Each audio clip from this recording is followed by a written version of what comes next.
Ferber. I'm the accelerated biology teacher here at Monte Vista. Anybody know what that is?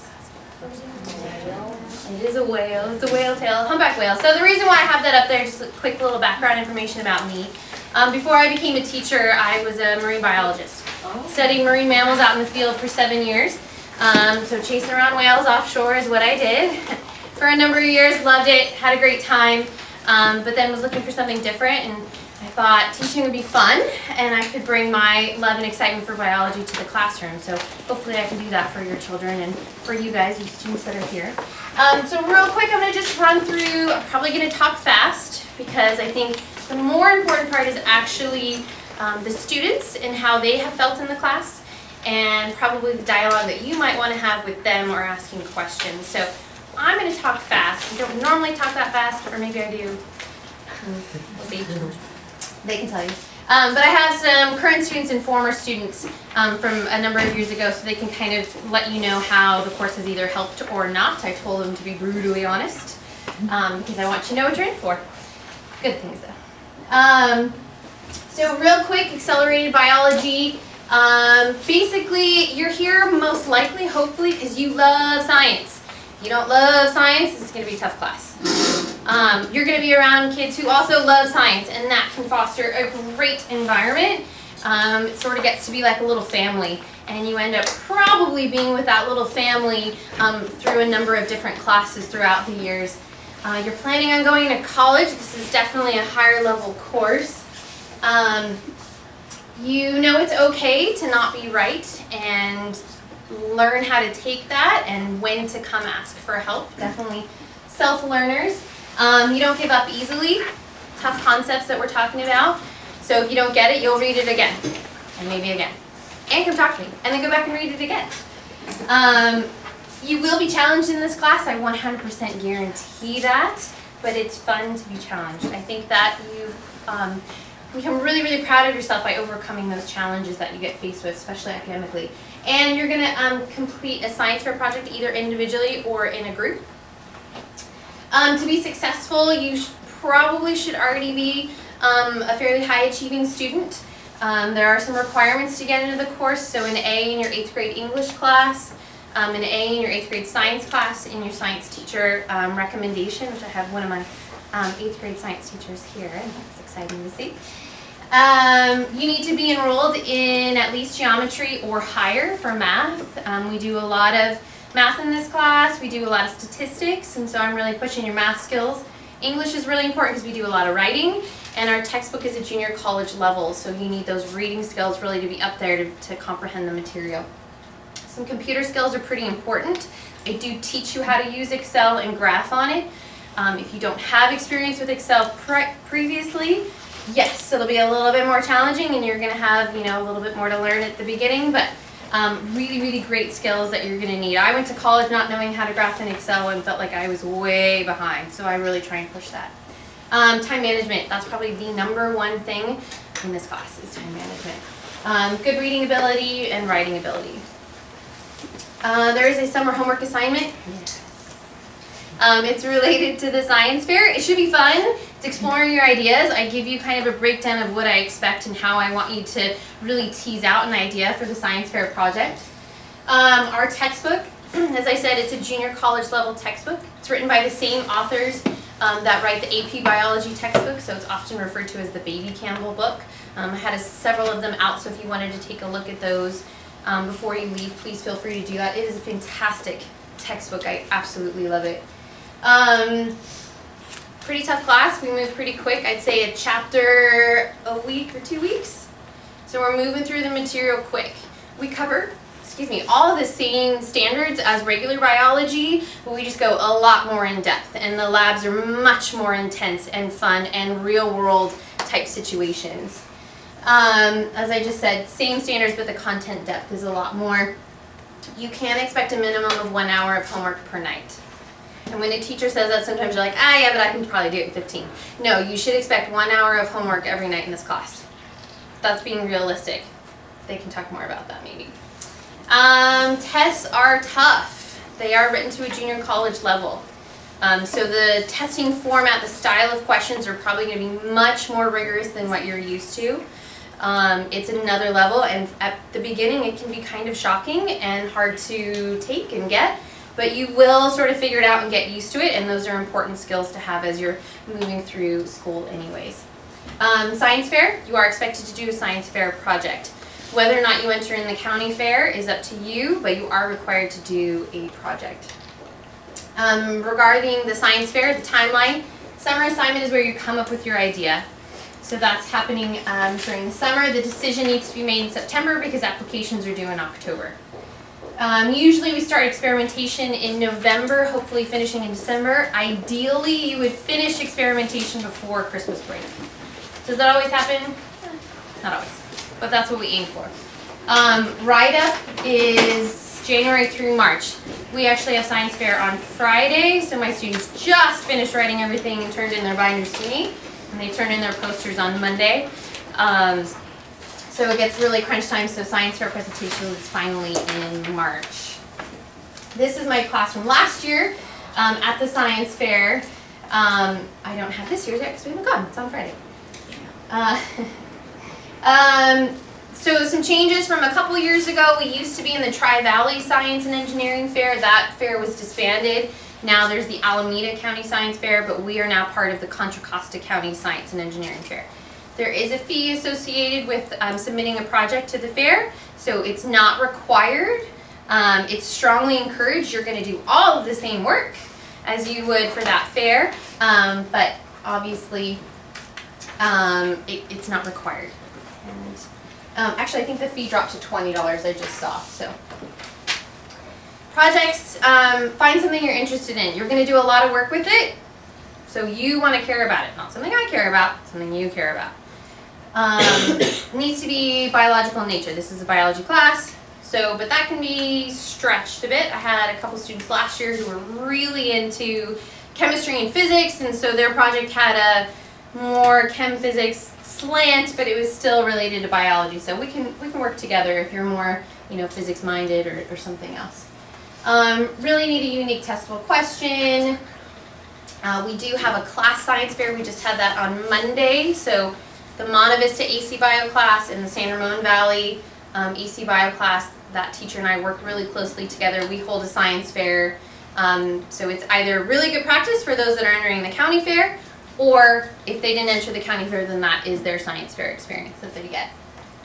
Not really prizes for that small one.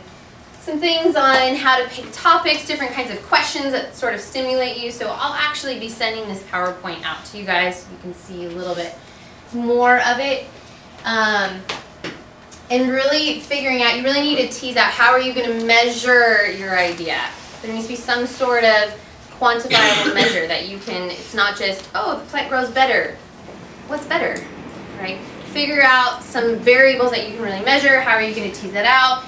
Try and get down to some really specific things. I'm not looking for 5th grade projects. You guys are in high school now, so I'm really going to push you in your thinking. So be aware of that and pushing your ideas as you're thinking about those. So start now thinking about things you're interested in if you think you're going to teach the class. All kinds of ways to find different topics, lots of different organisms that you can test on.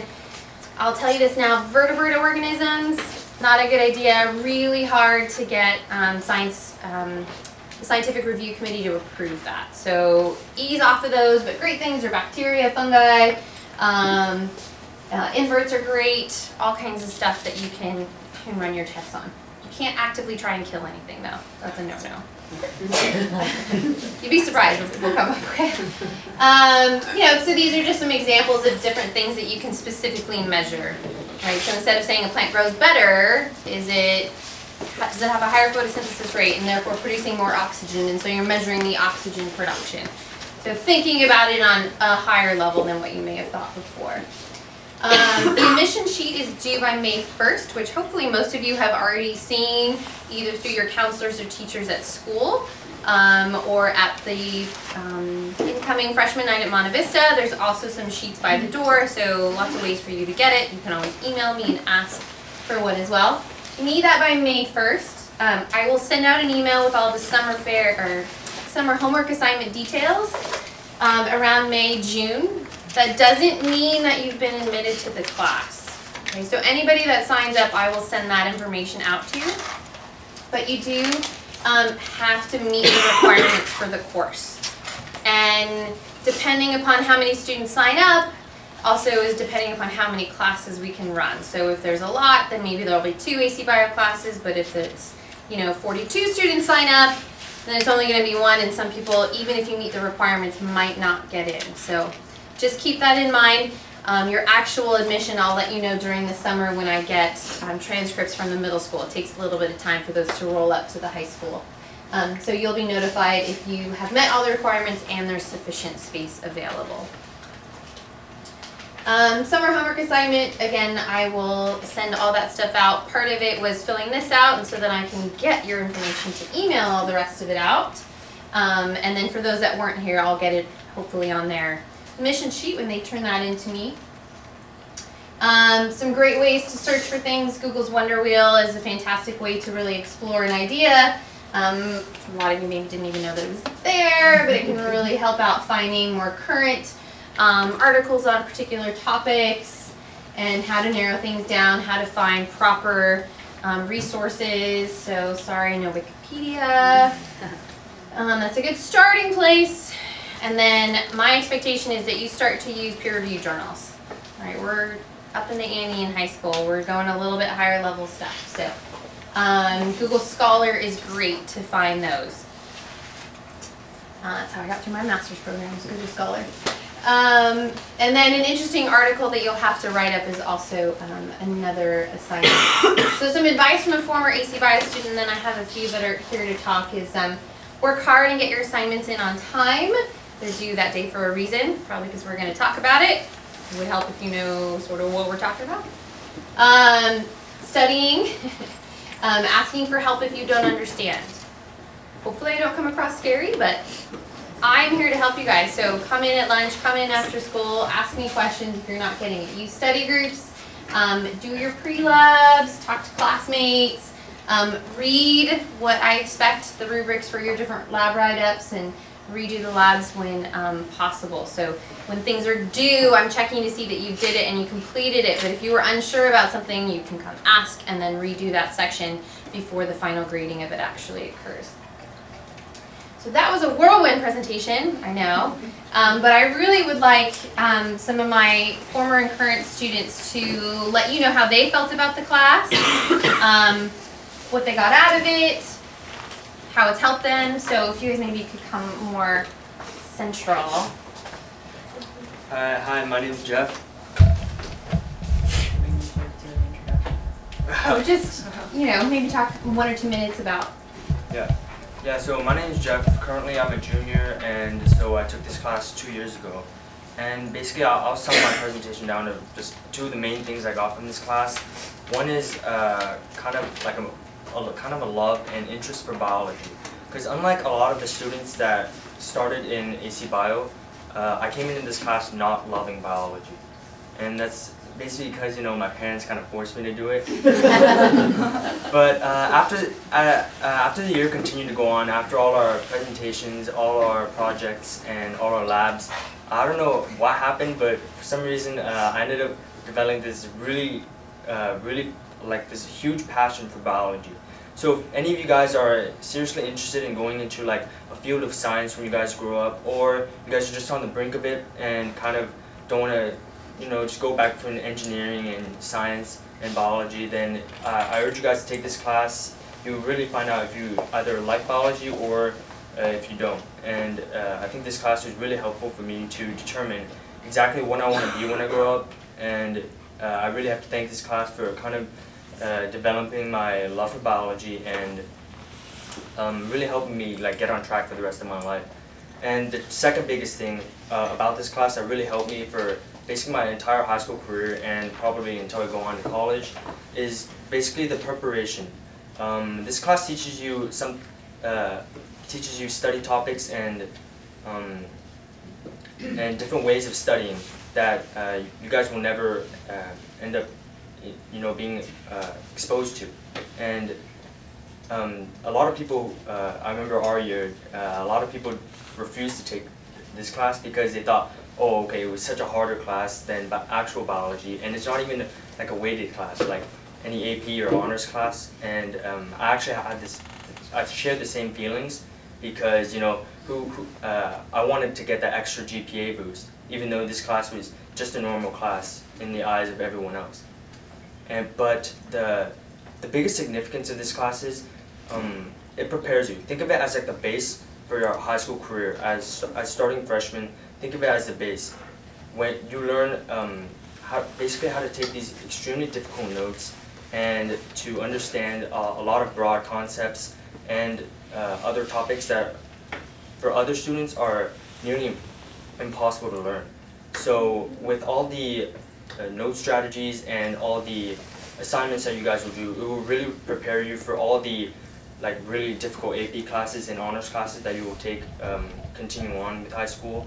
And I know for a lot of people that took AC Bio, the difficulty of AC Bio compared to a lot of the other like AP classes in our school are basically on par. So this class is, if anything, a weighted class, like an AP class, even though it doesn't say it in its name.